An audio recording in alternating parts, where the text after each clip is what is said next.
Welcome to the Killshot MMA podcast. We are back after our Labor Day week off. I hope you all enjoyed your holiday. We are going to break down UFC Paris. UFC Paris, Nasruddin Imavov versus Kyle Borralho in the main event. This card is basically UFC Paris / fighting nerds. We got 14 fights on this card, a ton of fighting nerds. We'll go over some last minute changes here in a second. I'm Sniper. With me, as always, is Monk. Go ahead and follow us everywhere. I'm at Sniper Wins. That's Monk Maddox, Monk MMA TICS Monk Maddox. We're going to break down this card. We're going to talk DraftKings, some bets, do all the good stuff. Smash the like button for me. And Monk, how was your week off, my man? Pretty good, much needed. Although I missed fights on Saturday. Of course, we always miss them. Like having a week off from content, but I don't like not having fights. So we are back, 14 fights. Well, 13 to go over, but we still have 14 on the card, and I'm really looking forward to this. Yep, we'll get to that in a second. You also make sure you watch live on my YouTube and X pages on Tuesday nights at Sniper Wins. And you can see that I just spilled water on myself, all Nice. live and in living color right here. Super awesome. After that, DFS Army YouTube page. You want access to the optimizers, cheat sheets, tools, all the good stuff. Come get on top of the leaderboards at DFS Army. Link in the description. Code Sniper gets you some extra monies off. And NFL season is here. Now is the perfect time to be joining a DFS content site. Check out DFS Army, best deal in the market. But here we are going to focus on MMA. 14 fights in the card. We're only going to break down 13 because as of today, and we kind of heard about it over the weekend, it was leaked, but it made official today. Faraz ZM is out.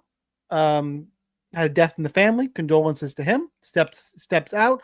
And Harry Hardwick, Cage Warriors champion, is going to step in. So it's Kawe Fernandez and Harry Hardwick. Kawe Fernandez is going to be a favorite in that fight, I would imagine. And he's priced at 6,900. He's going to be chalk.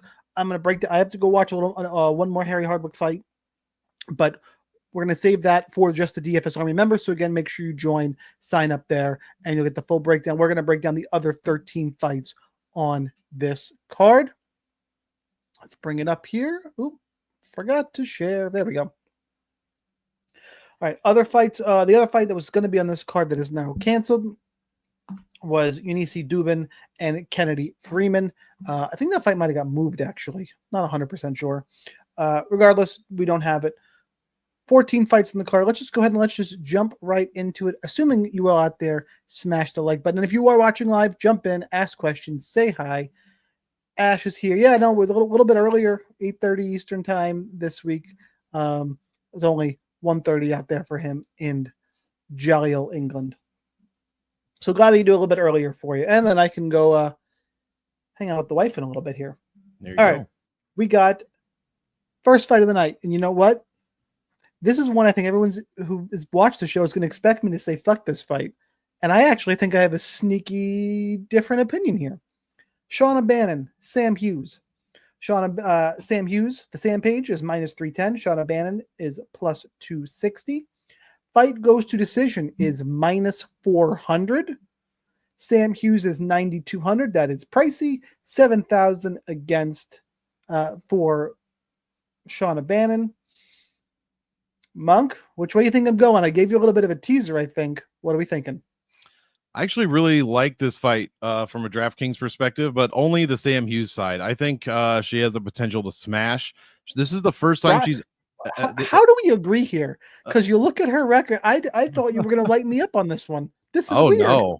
Oh no, we agree for sure. I love Sam Hughes. I always, not always, but recently, or at least since the Amarim fight, maybe even Piera, I've been just playing her every time that she fights. She is the first time. Actually, this is the first time she is a favorite, and she is a healthy favorite in 10 fights. So the first time she's been an underdog all 10, and it's been great for DFS. I mean, she's what, 1, 2, 3, 4, 5 of her last 7 fights are wins. She scores actually very, very well for the division. She's made the optimal lineup in 4 out of 5 wins, and even only put her opponents optimal once. I mean, people do love the average salary comp, so she is 2,000 over her average salary, which is crazy, but she averages 95 points per win. Even in decisions, she is 88 points per decision, which is fantastic. Shauna Bannon, I mean, she's a middling fighter. Beats Puja Tomar, who cares? Beats Alice Ardeline, who cares? Loses to Brazil. It's just close fights for the most part. I mean, the Puja fight was not close, but Ardeline took her down twice too. Yeah, Ardeline, exactly. Took her down twice and controlled her for 6 minutes. She should Wasn't not have fight, but Puja knocked her down, by the way. Yep. Puja knocked her down, out-controlled her as well. On paper, she lost the Ardeline fight. I mean, extremely close, but on paper she did. But yeah, I just love Sam Hughes here. I mean, the win over Amorim was big. The very close loss to Uregi. Dudakova was, a pretty close fight as well. And then she looked great against Luciano. She's averaging like 5, 6, 7 strikes a minute, takedowns in every fight, out controlling basically, every opponent for the most part. Even Amorim, she doubled up the control. She can finish. She doesn't generally finish, but she can. And the most important thing is, guys, she fights for your money. She's going to fight for those DFS points. She's going to fight for the win. Never gives up. Extremely durable. Even when she's looking like she's getting outmatched, she finds a way to turn it around. And I honestly don't think Shauna Bannon's on this level. So I'm big on Sam Page here. I mean, her price is crazy, but I think it could be worth it. I think she could 10x in a win here. Yeah, I think she's got the potential to be really sneaky, as in you might hear her name later in the show. Like I might have to make an argument here. I agree. I think Bannon can get taken down. I think Sam Page, the danger of her not scoring is I do think Sam Hughes is a little better everywhere. And if she just gets comfortable on the feet, could point her, and to get a really comfortable win, 30-27, that doesn't score great. But I also think she could get a finish. I also think she can rely on the grappling and take down. She had 3 fights, 3 takedowns in each. No, she had 3 takedowns last time out against Stephanie Luciano. I think she can get takedowns here. Bannon's got 42% takedown defense, taken down by Alice Ardeline. Like, I think, and Bruno Brazil took her down twice. Sam can get takedowns. She has paths to a big score. And I don't think it's going to be hard to double the field. I don't think she's going to be high owned. No. High owned. I don't do the ownership projections. I say this quite often. I use them at DFS Army. Another reason to join, sign up. Link down below in the description on YouTube. But I'm going to use them. What, 15%? I'll take 30% Sam Hughes, because even if I'm wrong, okay. I really don't think Bannon is going to win this fight. Plenty of pass for Sam not to make the optimal, but I can double the field and still be plenty live if I'm wrong. Sure. And for what it's worth, up in this range, it gets ugly. The fighters more. There's only, oh God, all right. Holy shit! I just really took a look at here. 9,000. William Gomes. We'll talk about it, but not typically a good DraftKings score. Brad Tavares. Not typically a good DraftKings score. Sam Hughes, more expensive than her as of now. I don't know where the Hardwick is going to get priced, but he's going to be way down. I'm expecting him to be an underdog. So the only fighters more expensive than Sam Hughes are going to be Modestas Bukauskas in a GPP special. Get both sides in, by the way, where I'm picking Paul Craig, hint, hint. So I'm not even picking Bukauskas, which I could look silly about. But regardless, you're not going to go all in on Bukauskas or Umar C, there is plenty of pass for Umar C not to end up on the optimal at 9,500. Like I have some concerns there too that we're going to talk about. So Sam Hughes is firmly in play this week. I know we spent a lot of time on the first fight of the night, but I think it's one of the more interesting, tricky spots on the card. I like Sam Hughes quite a bit. All right, let's move on. And I promise we try and keep these about now, and we got 12 more fights to go. But honestly, the next fight I think is fight of the night contender, because 100%. Andreas Gustafsson Berg is back. Man, we nailed that underdog pick. I got 2 of my favorite dogs from the last 6 months fighting on the same card. And Gustafsson Berg made me a lot of money, and so did Sam Patterson. I don't remember that, but I was yelling about Patterson and Borralho, and Patterson's going to control him. And then I was right, and that Patterson won for a big bet. I just didn't know he was going to knock him out cold. Yeah, quickly. That was weird. That was I was right in the most wrong way, but I still went to the window. Exactly. Weird. All right, but Gustafsson, the way he fights is just great for DraftKings, and he gets Renat Fakhretdinov. Pick 'em fight right now. Gustafsson is slightly shaded as the favorite, about minus 120-ish, minus 105 average about for Fakhretdinov. Your DraftKings salaries: Gustafsson's 8,300, Fakhretdinov is 7,900. Mung, this is one of my, I think I only have two. No, I do. I have 3 5-star fights in terms of to target on the card. For me, this is one of them based on, and don't let this minus 180 to go to decision number fool you, because it might go to decision, but Gustafsson just doesn't stop. He's going to force that. Someone's going to be scoring points most seconds of the entire fight. So even if we get all 15 minutes, I'm not worried about the inside the distance prop for this fight. Monk, who you got? Yeah, I completely agree. It's a must-play fight. I am on the Gustafsson side. He looked freaking fantastic against Chaos Williams as a plus 170 underdog. I mean, this dude, what more could you want in a debut or in a fight in general? 6.5 strikes a minute, 8 of 14 takedowns, almost 10 minutes of control time. He varied up the striking. It was only 68% of the head. He landed 53 non-significant strikes. And again, I say this every week, the best scoring, skill set for DFS seems to be, and we saw it with Hamza, we've seen it so many times in the past, takedown guys that land while they're in control position. Some guys just take them down like, cool, we'll get a million takedowns but land 3 strikes. But this, Gustafsson, 8 takedowns. He's landed significant strikes on the ground, but he's also landing non-significant strikes, 35 of them, and that adds up, guys. He scored 137 freaking points against Chaos Williams in 15 minutes. And if that doesn't happen here, Renat is a takedown merchant who pretty much does the same thing. I mean, he puts up non-significant strikes and, solid significant strikes on the ground in control time positions as well. So if Renat cannot land all of these takedowns that he's throwing, 5 of 10, 7 of 9, 5 of 11, last fight was 2 of 19, and I still don't think he won against Carlos Leal, but it was extremely close. But against like EZS, 1 of 9, his striking dropped from like 7 a minute, 6 a minute to like 5.5, something like that per minute. So that's still a crazy good number, but his potential to score great points goes down if he does not land all those takedowns.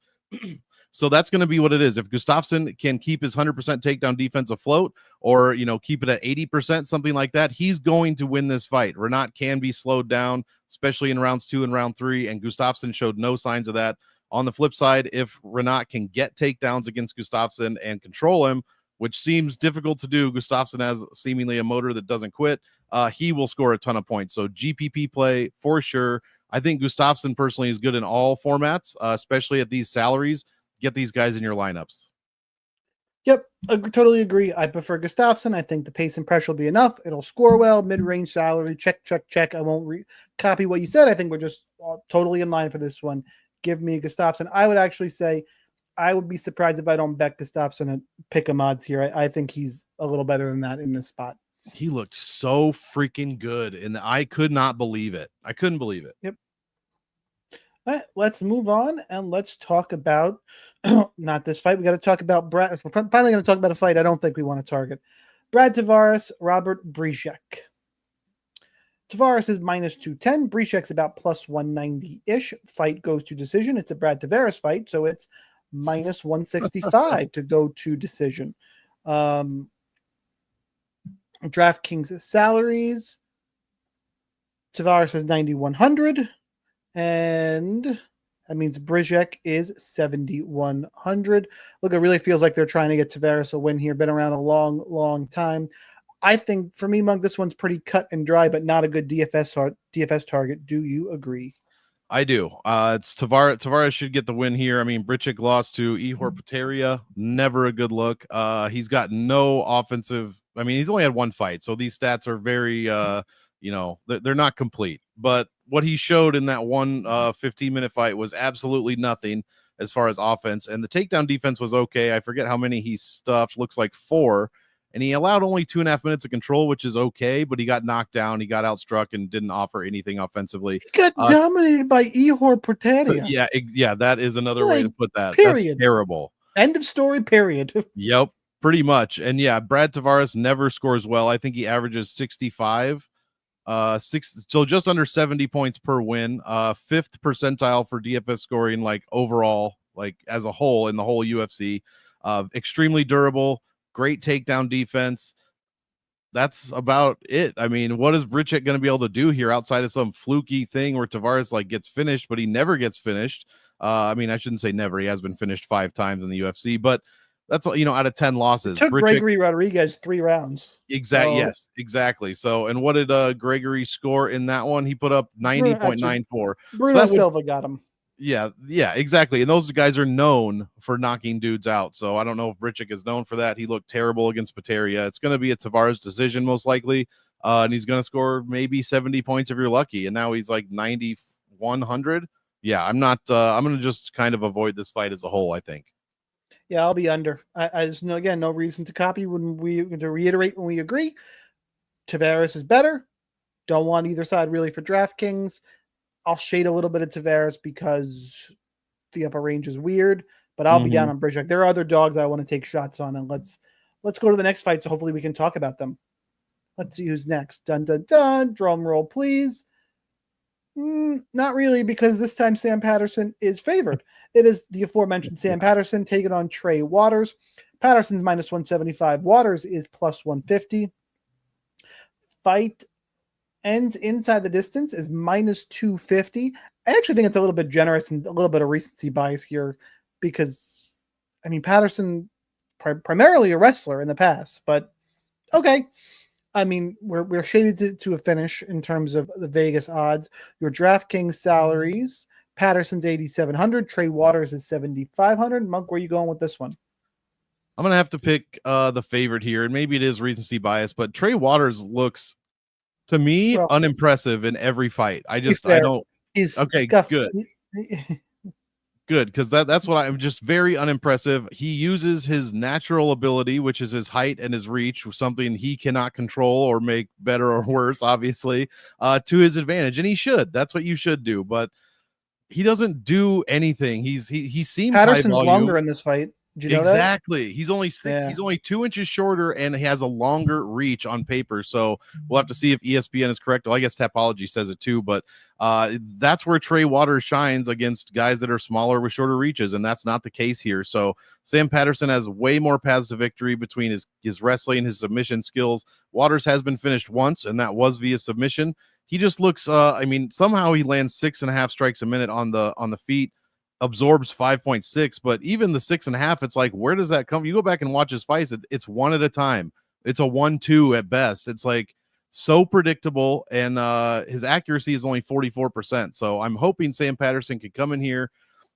I don't necessarily know. I think you're right. It is generous, the minus 250 ITD, but he could finish him KO, wrestling, submission, or he could win a decision here. So Patterson definitely the one with also recency bias. 3 first-round finishes in a row. Got finished in 1 minute by Ashmuz and then subbed his DWCS fight in the second round. So it's all finishes here. That's why we see the minus 250. But if Trey Waters, he's taken beatings before. Like he absorbs, like I said, a ton of strikes a minute, especially against Billy Ray Goff, a fight that on paper he definitely should not have won. But he got outstruck, he got taken down, he got controlled for 4 minutes. Didn't land. That was one of those. That was one of those where the anti-wrestling, and it kind of makes sense in that. Both Goff and Quinlan shot a ton of takedowns, and Waters has got really good takedown defense, and he stuffed a bunch of takedowns. And this is where, as much as I have gotten annoyed about the anti-wrestling bias, if you're going to stop a bunch of takedowns and land about the same amount of strikes, and your opponent's diving for him, I understand why it looks that way. I think that's what happened in the Billy Ray Goff fight. Goff. Ton of missed takedowns. What was it? Yeah, 1 of 12. Yeah, Goff 1 for 12. That's a bad look. Super bad look. No, I agree. And Waters actually shot, he shot a couple in his past 2 fights to minimal success, and not even 1 second of control time in a 15-minute fight against Billy Ray Goff. Not 1 second, not even pushing a guy up against the cage. So Patterson seems more talented. He's tall enough. He's good enough reach, and he's got way more paths to win here. Yep, pretty much agree. I'm on the Sam Patterson side as well. Trey Waters has a good takedown defense, but it's Billy Ray Goff, Josh Quinlan, who aren't bad wrestlers. Honestly, it's not the worst I've ever seen. But I think Sam Patterson's better. His submission game is good. It is much better than those guys too. even if Waters wins, I'm not sure about his scoring unless he's going to knock out Patterson, who did get knocked out before, but Ashmouz has got bigger power than Trey Waters, and Waters is going to use the range. He could win a decision. I don't think he's a dead underdog, but I don't think he's really live to break the slate. And I think Patterson can grapple, can break, and we saw he's got power apparently, knocking out Danny Borralho. I didn't know he had that. That was something new. So give me Sam Patterson. Definitely my preferred play on DraftKings. All right, let's move on and let's talk about. All right, well, this is the old order because this fight has just been moved to the main card. But let's talk about Sola Axel, which is that right? No, isn't it Axel Sola? Yeah. Or am I told? Yeah, it's Axel Sola. All right, I'm not crazy. Axel Sola and Reese McKee. Axel Sola -134. Reese McKee +114. So we got a pick'em fight here. Fight goes to decision is -145. So Vegas leaning towards 3 rounds of action. Your DraftKings salary, Axel Sola is 8,500. Reese McKee is 7,700. Axel Sola, hometown guy, has been dominating Aries FC, is the champ there, and gets his call to the UFC here against McKee. Monk, who you got? Yeah, this is a tough one. I mean, on paper anyways, newcomer against a guy that has one of the better strength of schedules that we've seen, especially for being just 1-4 in the UFC. So we have to take that into account. But Reese McKee has shown basically zero defense, allows almost 8 strikes a minute, 41% takedown defense, gets out-controlled 40-60. And he's given up what? Chimaev got him for 122. Morono put up 100. Alex Morono put up 126 points on this dude. Angelusa put up 115. He gives up points like it's nothing. We nailed this fight. I think we both picked him against Daniel Frunza, so we got it right the last one. I think you did. I'm pretty sure. As much as I loved the victory lap, I think I took Frunza. I felt real dumb.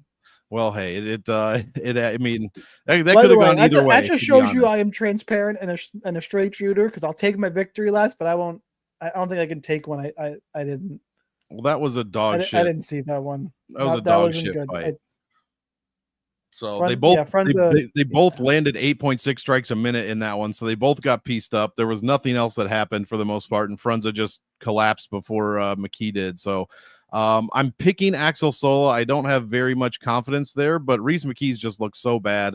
The defense is god awful. Again, he's fighting the better, pretty decent competition at welterweight. Some would say more than decent. I would probably agree. But it's the points he allows. Axel is he's a few years younger, so that doesn't matter too much. But he was, I believe you said he was a champ at Aries. We got a Southpaw Orthodox fight here. How has McKee looked against? He's never fought a Southpaw, so that is interesting. But yeah, it's just so many question marks for Sola and so many bad defensive numbers for McKee. I got to go with Sola. But this is strictly a GPP fight. Well, that's not true. It's on paper, it's a GPP fight, but the salaries here, the only reason I'd think about Reese McKee is not only because of, at least in cash, not only because of the strength of schedule, but I mean, actually, no, he's too expensive. 77. I thought he was going to be cheaper than that. Here's why you don't pay him in cash. You got Imavov for 100 more. Exactly. And honestly, I know you're not going to want to hear this, but you got Pitbull on this card. Benoit Saint-Denis is not really a floor play, but you got Saint-Denis. I would even rather play Brizek, who we just shit on. I'd rather play Brizek in cash for 700 cheaper because it's 700 cheaper. Yeah, I just don't know how good or bad Sola is. I guess we'll find out. He should beat McKee, I would assume. It seems like they're trying to get him a win. Why would they try to get Reese McKee a win? Dude's 1-4. It doesn't make any sense. So yeah, -134. It's because he's so raw. Look, he looks really good. Physical specimen. Aries FC. I think his one loss, I believe, was a foot. I believe he technically has a loss, but he has a loss as if Chael Sonnen would have gotten not knocked out in the first round against John Jones. Like it would have been he had a foot injury. It wasn't that type, but he injured himself in a fight, and that was a loss, like early in the first round, and couldn't continue. So it could be interesting, but yeah, Sola has the opportunity to just smash here again. McKee has no defense. you gotta play this one. I guess play a little at GPP for McKee just in case, but yeah, I like Sola here. Yeah, I like Sola quite a bit as well. It's really hard to kind of gauge what this is going to be for DFS. I'll probably be about field weight to Sola and under. It's not a great fade to target because I think we're going to see striking, and it's favored to go to decision. But I do think Alex Sola is a little bit better. This is not a great one to target. So we kind of are starting off with good ones to target. We've hit this little bit of lull in terms of the card, and now we're going to get into better fights here in the back end. But this is taking Sola, not a great fight to target. And I don't think I'd bet this one. Whereas no. I said I probably am going to be looking at Berg, and I'm even willing to play Hughes as a parlay piece somewhere, but I don't think I could do it on Sola, on Axel Sola. I wouldn't consider him. Yeah. All right, let's move on. Let's talk Marcin Tybura.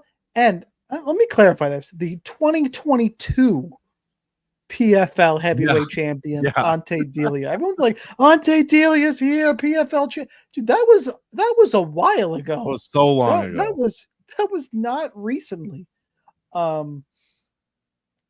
It's a pick 'em fight, -110 a piece here.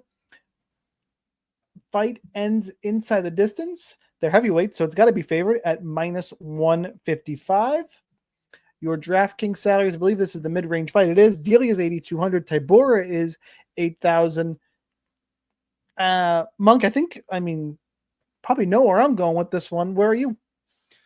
Same, I believe. I'm picking Tybura because why wouldn't you? The only times he's lost in his last 10 fights was to Volkov, who was close to fighting for a title at one point, Aspinall, who's the champ, and Sergey Spivak, who is about one fight from a title as well. So those are all fantastic heavyweights, in my opinion. Obviously, one is more fantastic than the other two.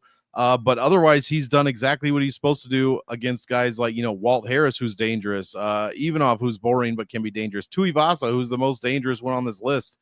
And then Janata Deniz, and then Mick Parkin, who he was a +150 underdog against, and just pretty much, that was a close fight, but he's still landing takedowns, control time. He's outstriking his opponents, even at 39 years old. So, wow, this is his fourth fight when he as a 39-year-old fighter. That is crazy. So I'm going with Tybura just because of the experience, because he's never out of it.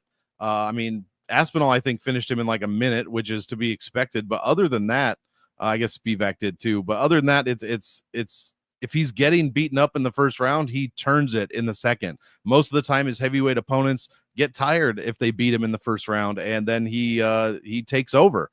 Second round, third round, he'll get majority decisions. He'll get second round stoppage here and there. He just finds a way to win. He looks like he's tired, but he's doing all the same things he's been doing for the entire fight while the other guy's slowing down. Delija, we've talked shit about Bellator guys coming over. We got a PFL guy who was champ 3 years ago, champ, I should say. He won the tournament. I don't know if that makes you a champ or not, but does make him $1 million winner. But that said, I don't trust it yet, and I'm gonna have to see it first. So give me Tybura, who's fought by far the better competition in his whole career. It's the best of the best at heavyweight for years. You got 22 fights in the UFC. Give me Tybura to get it done. Yeah, I agree. I'm on the Tybura side. I think it is an above average fight to target on this card because of the salaries, because of the inside the distance. And also, I'm not sure Delia can keep up with, if Tybura puts pressure on. I don't think Delia can especially late pressure. I don't think he can match the volume for 3 rounds. The problem is I'm a little wary of Tybura because he looks so vastly different every time out. He's willing to fight your clothes like we saw against Parkin. He should be. He can grapple a little bit. He's probably one of the more well-rounded heavyweights we have. And I'm not a believer in Ante Delia at this point in his career. I think Tybura is priced here for a reason. I'm definitely on the Tybura side. I'm probably going to go field on Delia because we just hit a bunch of fights I don't really like. I got the salary to go field, and I'll go a little over on Tybura and kind of move on about my day. -110 for Tybura. I'm eyeballing it. I'm not committing to it, but I'm tempted. I'm super tempted right now. Don't know if I'm going to do it, but I am definitely going to pick Marcin Tybura for the win. All right, let's move on. Let's talk Umar Sy and Brenson Ribeiro. C is minus 400. Ribeiro is plus 330. Fight ends inside the distance is minus 260. As mentioned earlier, Umar C is the most expensive fighter on the card at 9,500. Ribeiro is 6,700. Monk, where you going? Yeah, this one's interesting because everyone, hates, and rightfully so, on Umar C based on his last fight, the Menafield fight. He was a minus 900 favorite. I believe he was also 9,500. Yeah, 9,500 in that one. And he lost, and he looked terrible. He didn't do anything for the most part whatsoever. I mean, 2.27 strikes a minute, a takedown, and like 4 minutes of control time. That is not going to pay off salaries, and turns out it's not going to win you fights either. So I understand why people would be low on him. And then they see that 9,500 price tag again, and they say, I don't want any fucking part of this. But let's be clear. Brenson Ribeiro is not Alonzo Menafield. He has basically zero defense. He gets knocked out. He gets knocked down. Mirzakhanov did it to him, and Mirzakhanov is pretty good as far as the division goes. He's only beaten Kyle Machayo and DR Nurgajai, and those guys probably don't rate very highly on most people's heavyweight lists. Other than that, I mean, the loss to Gadzi Zulov was supposed to be a smashing on the Gadzi Zulov side, and it wasn't. It was a majority decision, and Ribeiro ended up landing 3 of 6 takedowns, had some control time. He still lost the fight, but he did a lot better than most people thought he would. So that said, I mean, if you take anything from that fight, it's that don't bet on Gadzi Zulov. Good Lord, that was supposed to be a rout, and it was not. So I like Umar Sy here. I like him to get back in the winning column, and not only back in the winning column, but pretty dramatically as well. I think he finishes this fight. I don't know that he's worth 9,500 because if he doesn't get a first round finish, which he could, but if he doesn't, we're probably not paying off that salary. So if you're playing him, you're taking a risk. You're hoping for the first round finish because Ribeiro gets finished in the first round. Twice so far in the UFC out of 3 losses. So that's why you'd play him. Probably not playing a ton of Ribeiro because Umar C, while he did lose against Menafield, is pretty defensively sound for the most part. At least 3 fights into his UFC career. All of his defensive numbers are well above average. He allows less than 2 strikes a minute, has yet to be knocked down, has yet to be taken down, controls 99% of the control time, where Ribeiro gets knocked down, gets outstruck, and gets out controlled 84-16. So it's pretty clear that Sy is the side, no pun intended, but 9,500 is a bit expensive. I think you can justify it though this week just because of his opponent. There's so little in terms of, well, the problem is I'm going to play a bunch of Cowboy Fernandez, but I don't want to, and I'll play Paul Craig, but I don't want to play Bannon, Brizek, Ruchala, that whole range. I could, if Ribeiro is going to be 10% owned, I might get field weight there because I don't fully believe in Umar C. That Alonzo Menafield, such a bad taste in my mouth in terms of how low volume can you be. Like, just, I did not feel good about that. And Ribeiro has overperformed before. I do think C can get takedowns. I think he can score well. I'm not going to end up underweight there, but it's not because he's so low volume, or can be, I'm not going to go all in here. There's just no way. Exactly. So I like C. I'll be over. I'm not totally turned off from Ribeiro because I'm not a believer all the way in C, and Ribeiro's been on this level a little bit longer. So it's kind of, as I said in my notes, I think the way I put it, I'm just above lukewarm. I'm not warm. I'm not like but I'm a little bit better than that, but I'm not excited. There are, I know we mentioned one of the fights you want to slam in. There are a couple more coming. Yeah. This one, and there's a big card. It's going to be 14 fights, so it's good that we can kind of be low on a few of these. I am taking Umar C though. All right, let's move on and let's talk. The guy I just mentioned, Robert Ruchala against William Gomez. Gomez, I think it's Gomez. Minus 225 for Gomez. Ruchala is plus 195. Fight goes to decision is minus 250 because William Gomez has not shown a great gas pedal here in the UFC, but he is a comfortable favorite at that minus 225. He's going to cost you 9,000 on DraftKings. Ruchala is 7,200. Monk, where are you going? Probably Gomez, but he does not ever score well ever on DraftKings. I have him as a fade. So whoever I said earlier was a 5th percentile for scoring. Gomez is worse. It's 3rd percentile overall. It's just terrible. His high watermark is like 79 points, and that was in his debut against Jarno Aarons. He beat Francis Marshall, scored less than 42.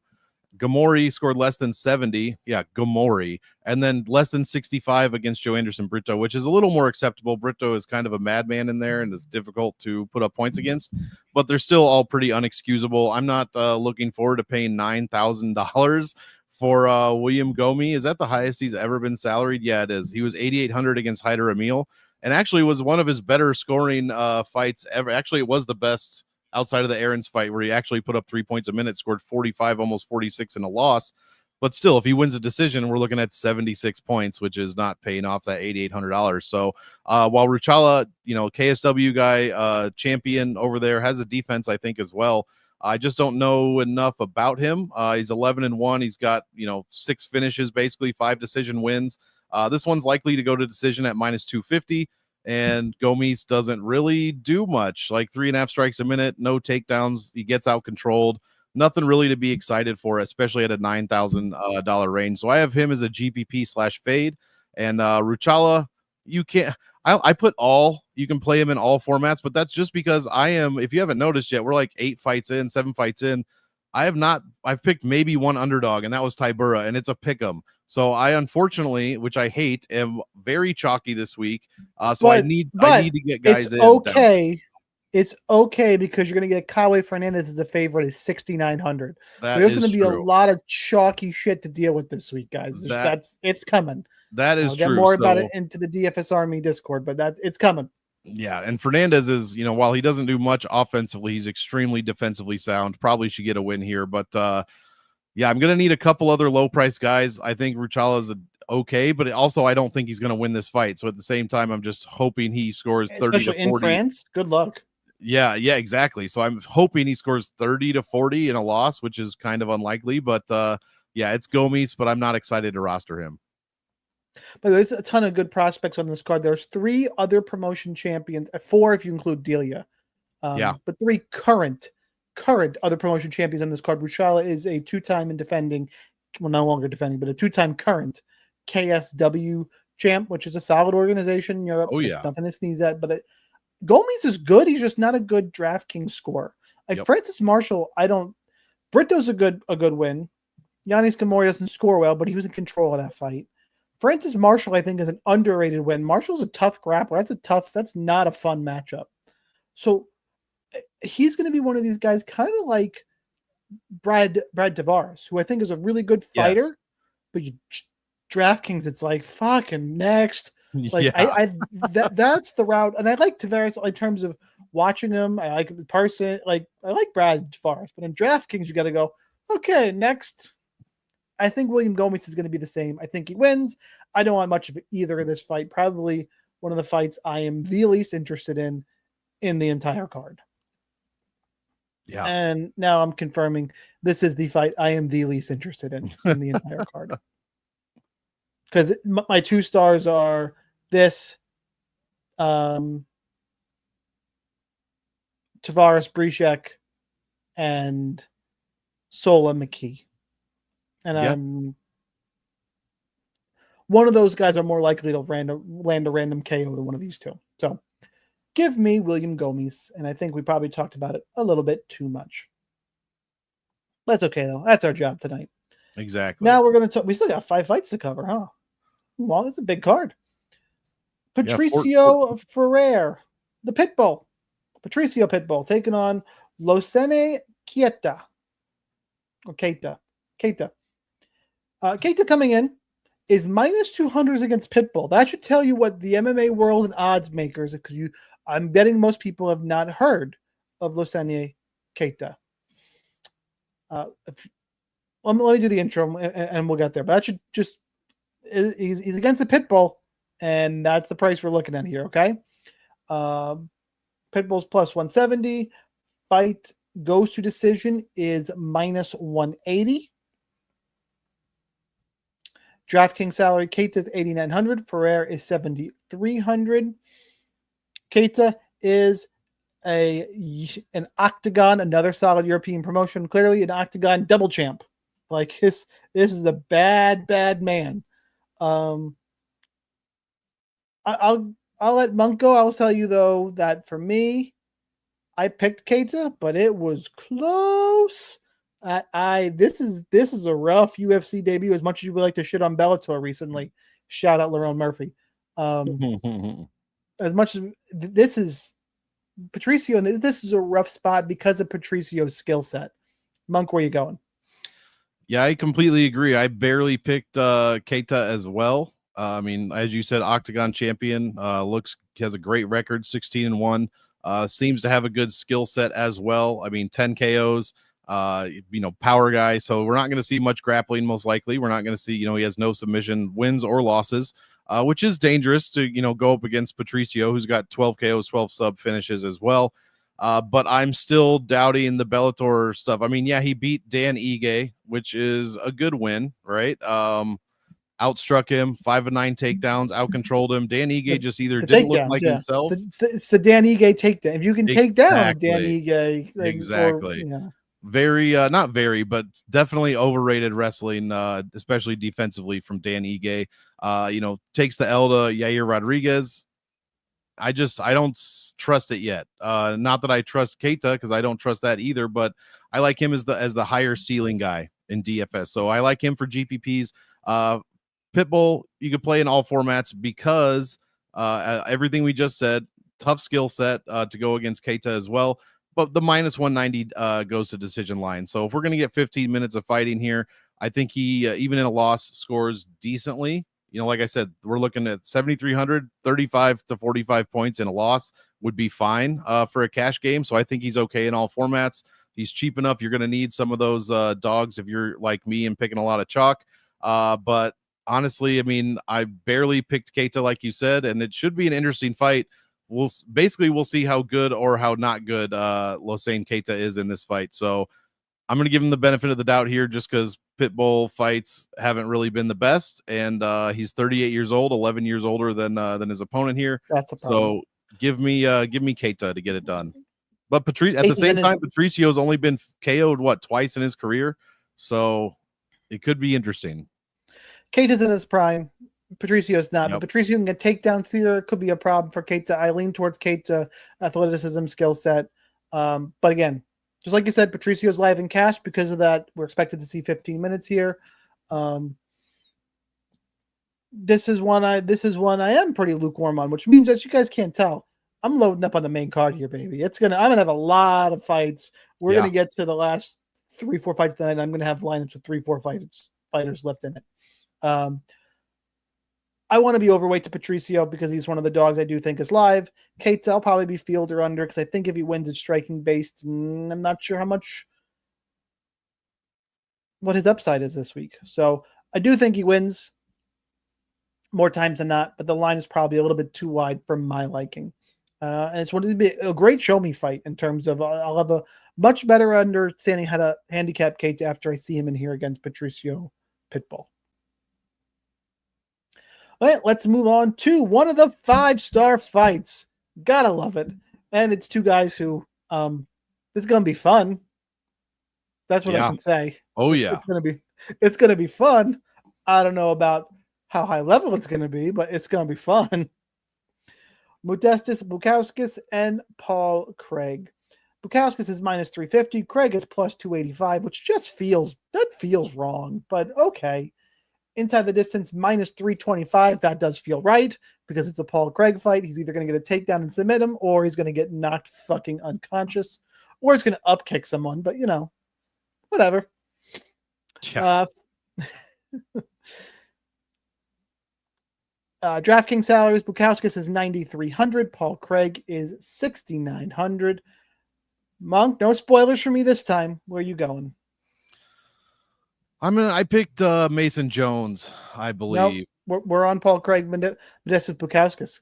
Oh shit! Well, then they switched the order on me. I wasn't even paying attention. I think your order is right, but fight odds has it. I'm going off fight odds. Well, spoiler alert: I'm picking Mason Jones. Modestas Bukauskas. Yeah, I picked him just because I'm a huge Paul Craig fan. I've always liked Paul Craig, but he's looked not great lately. It's just not been good. I know some of those were at middleweight, most of them actually. Look at the competition. That's not fair. No, that's probably not fair. But Bukowski, I don't know, man. It's tough. He's 37 years old. Five losses in his last 6. Bo Nickel, who's going to be main eventing. Kyle Bahayo, who's main eventing this card. Brendan Allen's main evented cards. Johnny Walker's main evented cards. Vulcan Ozdemir's main evented cards. Yeah, all those things are true. Now he could go get flatlined by Modestas here, and I'm going to feel. I don't think Modestas is going to be headlining any cards, but I don't think Paul Craig. I mean, I understand why Craig is an underdog because he's always kill or be killed and very one-dimensional, but I don't know. Feels too wide to me. Sorry, I interrupted. My bad. No, it is pretty wide for sure. What is now? Oh yeah, he's the second most expensive fighter on the card currently, 9,300. So I'm picking Bukowskis, but I'm not. I mean, I'll be playing him in GPPs. I'll be playing both sides pretty heavily in GPPs. Actually, it's another fun fight, strictly GPP fight for me. I got to go against Paul Craig, and I hate it, but I'm going to pick Bukowskis to get it done. I think he can he can land the bigger shot. He can hurt Paul Craig. All he has to do is this is an IQ test is what this fight is for Modestas Bukowskis. If he follows Craig to the ground, he's dumb as hell, and don't ever pick him again. But because he's probably going to get submitted. But only been subbed once in his career. Most of his finishes are via KO, TKO. Finish losses, I should say, but both guys have really bad defense. Bukowskis actually has decent takedown defense, but he gets out controlled. The striking defense is dog shit, 4 strikes a minute, but Paul Craig lands only 2.5 per minute. So obviously that's not his go-to is staying on the feet. Although I believe in a couple of his last fights, that's pretty much what against Bo Nickel. That was the one, the garbage fight from Bo Nickel there. Man, I wish Paul Craig would have gotten that win. That would have been so epic. But yeah, Bukowski's doing what he's supposed to do. He's not fighting anyone. Let's be clear. And in fact, anytime he takes a step up against Roundtree, Petrino, Oleksiejczyk, even Jimmy Crute, you could say he's lost the fight. But he's beating who he's supposed to beat. Pounga, Prachnio, the worst fighter. Well, we thought it was the worst fighter in the UFC.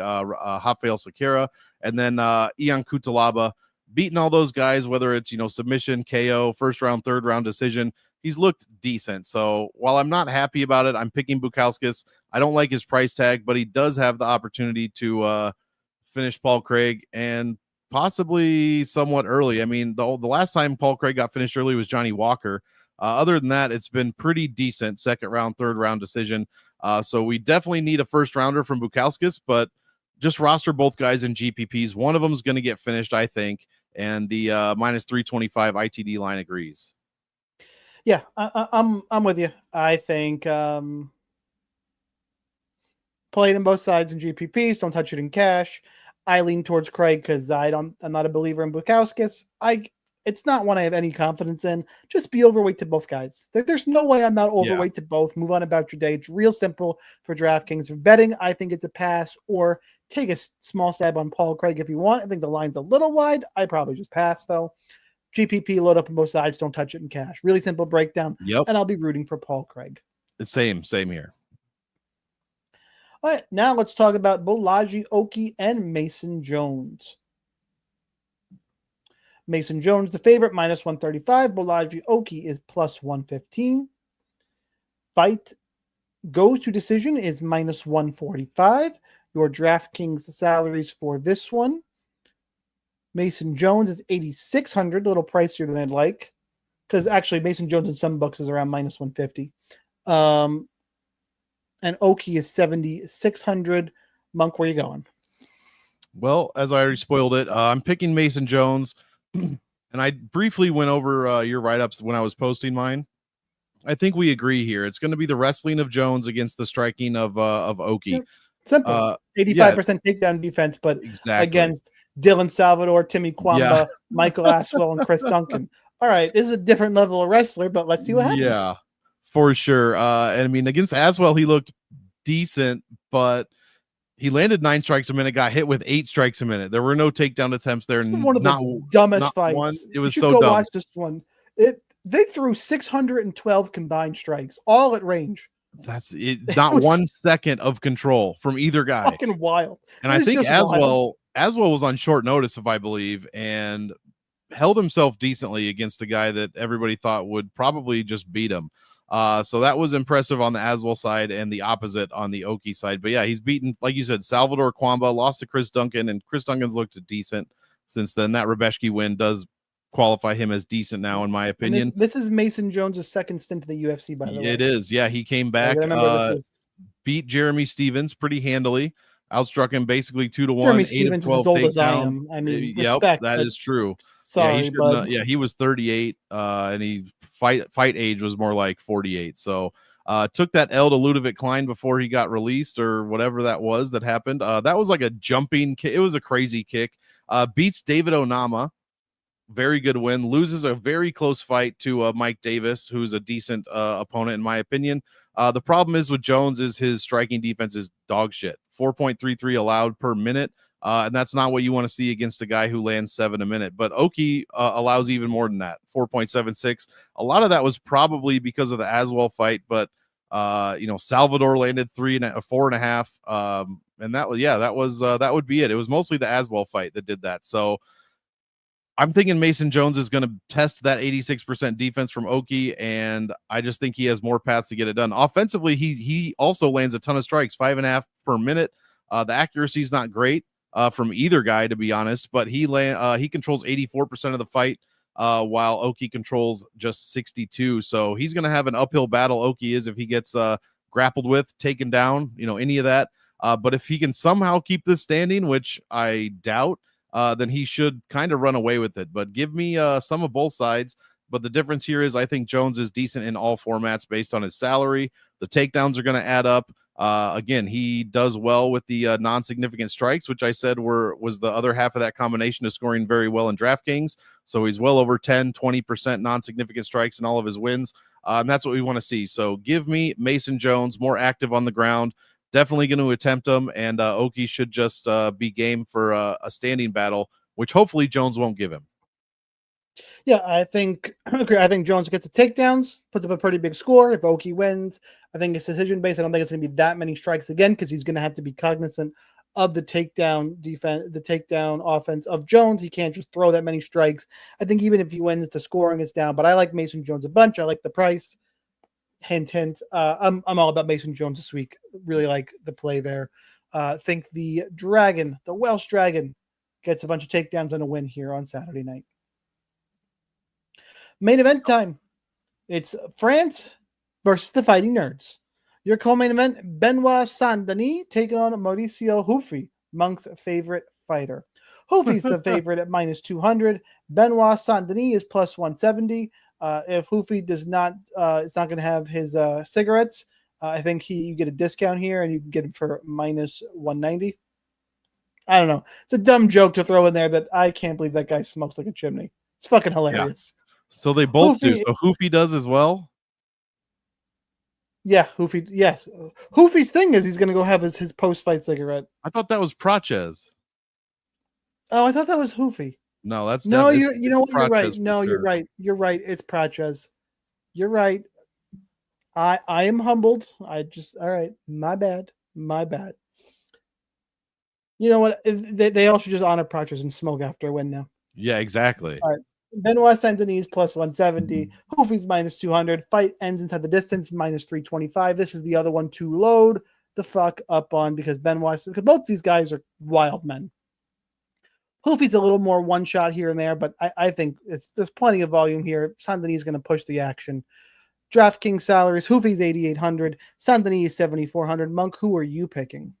I should probably pick BSD. I wanted to, but the defense is just dog. You need dogs. I do. Well, I'll be playing him in a bunch of at least GPPs. I don't know if I can get there in cash. This seems very volatile, but yeah, it's the defense for me. I mean, Saint-Denis has some of the best offensive numbers all around in every category on this entire card, and maybe in the division, and maybe in the entire UFC.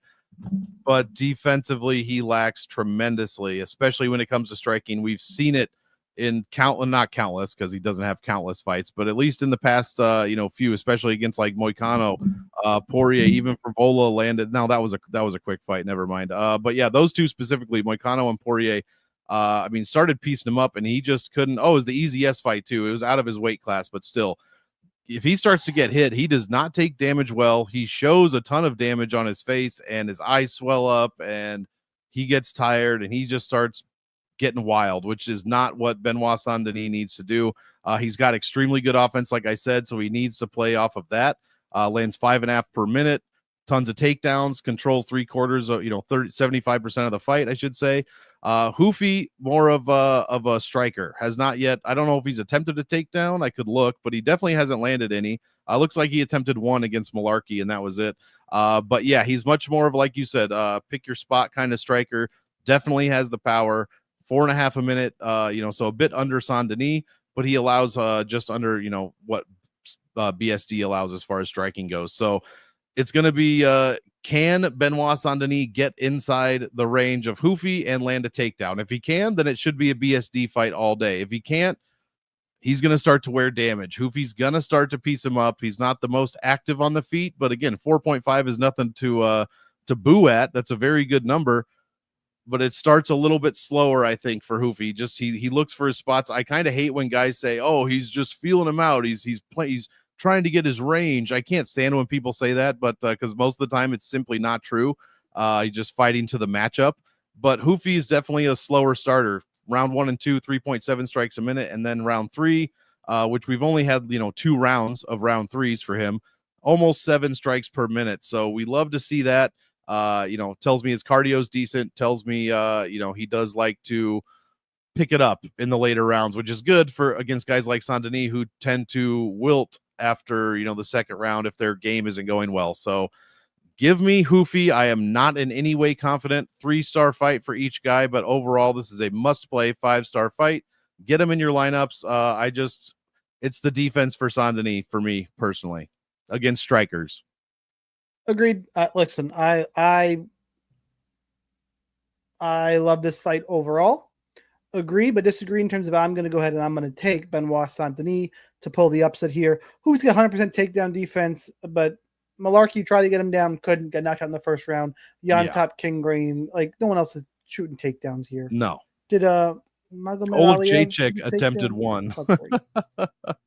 Magomed Aliev shot 3 in Contender Series, but Contender Series, Benoit Saint-Denis come a long way, being in, again, the huge spots against Dustin Poirier and was it Renato Moicano was the other fight? Yep. Yeah. That's going to be beneficial to him here.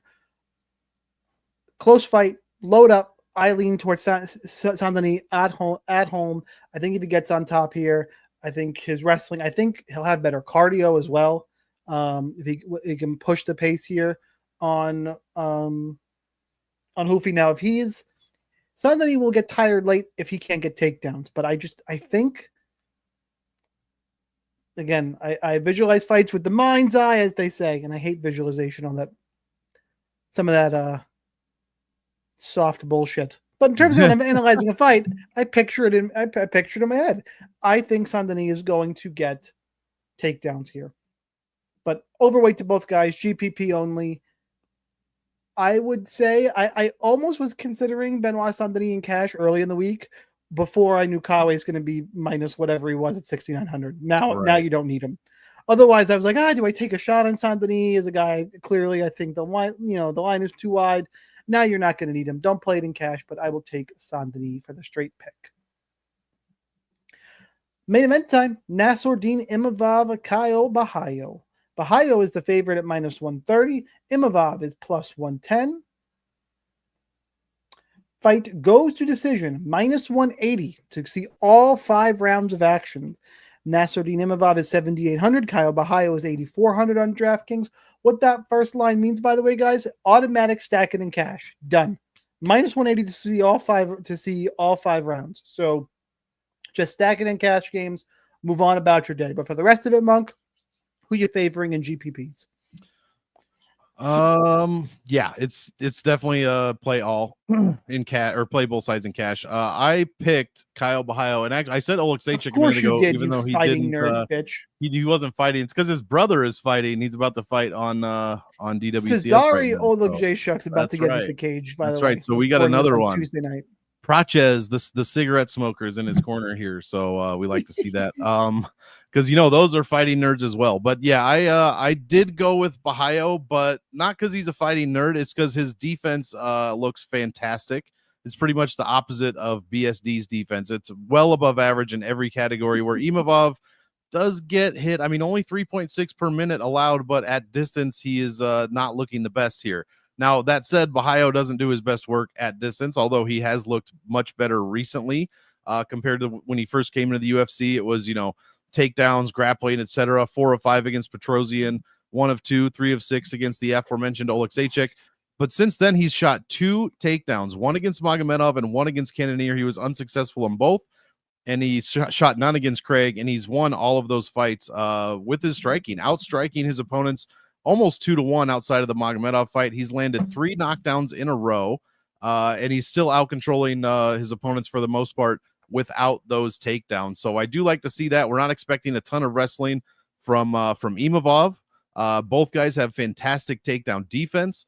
The main difference here is what happens when they're in control positions. As you could probably guess, Borralho controls 73% of the control time, and Imavov is the opposite, basically 39%. So if this does get inside the distance, whether that's against the cage or if it does go to the ground, Borralho definitely has the upside in those facets for sure. Is his defense going to be good enough? Because his strength of schedule is not as good as Imavov's. Let's not get it twisted.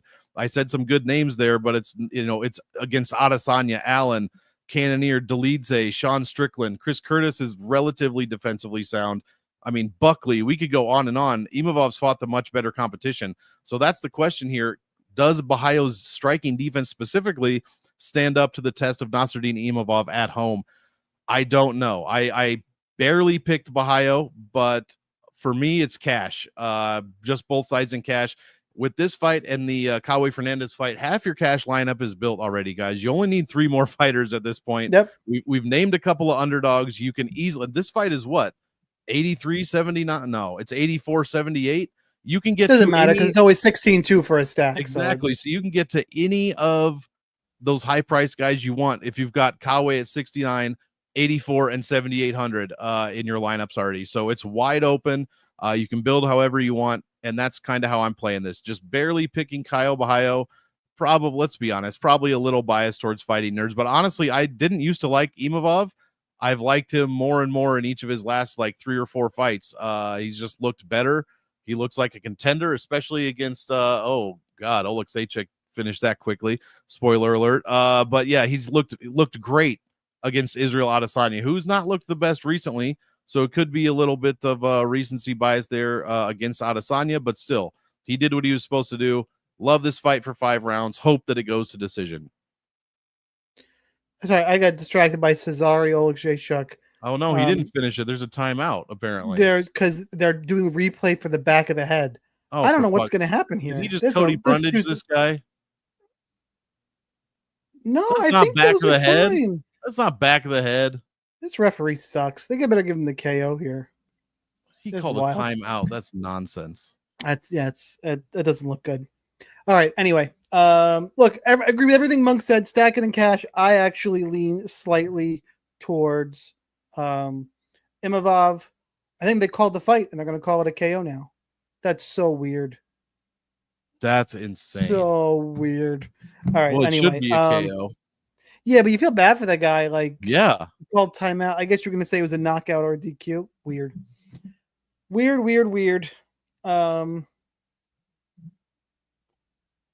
Yeah. Unless they said it was back of the head and they're going to stop the whole fight. So this is weird. We're obviously watching on mute, guys. Oleksiejczuk's giving the thumbs up. So yeah, all fights all the time. All right. I lean towards Imavov because I think he's a little bit cleaner striker. And that's it's really that simple. Kyle could get takedowns. This is one I'm going to be a little bit over to both guys. I do want to see the ownership because this is not an all-in type of main event. Should see decision, could go back and forth, should be predominantly striking. Somebody lands 125 strikes in a win, which is not crazy. That's that's 125. What are they going to score? 80 points? Unless there's some control time. It's not. That's nothing, nothing outlandish here. So because of 5 rounds, I'll be a little over probably, but This is not a slam fight. I do like Imavov slightly more. But I think there are better spots on the card to attack for GPPs. This is a cash game special.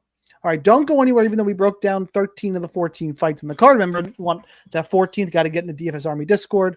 Link down below. Join up, get access to. So I'm going to do on my YouTube channel, Sniper Wins. Go if that's where you're watching it on YouTube. Thank you. Make sure you subscribe, get the bell, because I'm going to do a cash game builder show, a GPP builder show this week as well. More notes in DFS Army, talking in the Discord, all the good stuff. But on this show, we still got to do a kill shot. Why we name what we have the show named for. Killshot, if you don't know, is an under-owned GPP play who can help you win a tournament. Doesn't always have to, no main event allowed because it's too chalk. Doesn't have to be a dog. They usually are. But who can help you win a tournament? I think both in the past on this card, I had hit kill shots on the aforementioned Sam Patterson and Andreas Gustafsson Berg. Who can we find this week, Monk? Who is in that vein? Do you have a kill shot ready? Well, as a chalk guy this week, it is, and I'm not muted. Okay, yeah, it was a finish. They awarded him the KO. Yep. It's difficult for me this week. I am going, and tell me if I can't do this. Marcin Tybura. You son of a bitch! It's yours. It's the only one. That's where I was leaning. I don't think it's going to be. So it's borderline, but I'll give it to you. Yeah, I was thinking just because it's heavyweight, people are going to play it, but people don't play Tybura like they should, and they're definitely not going to be playing Delia like they just won't play him. So I think he's going to be a little underowned, especially if at 8K he could pay off that salary. That's basically one of the only spots I can go. All right, I borderline. I almost was going to sell everybody on Sam Hughes. Because I don't think it's going to be high owned. And I will be over on Sam Hughes. Same. But I'm going to get people more riled up and play a guy who's won one of his last 6 UFC fights. That's right. The Bear Jew, Paul Craig. I can't do the accent. But somebody's going to break the slate in that, in that range as a dog, then I do think it is Paul Craig. Yeah, that would have been the one I went with if you had somebody, So that's what we got for this card, guys. Smash the like button. I'll see you guys in DFS Army Discord. Make sure you join up at Sniper Wins, at Monk Maddox, Monk MMA TICS. Go check out his content. I think that's it for this week. Enjoy the last Contender Series fight. If you're with us live, make sure you're with us live here next week for next week's card.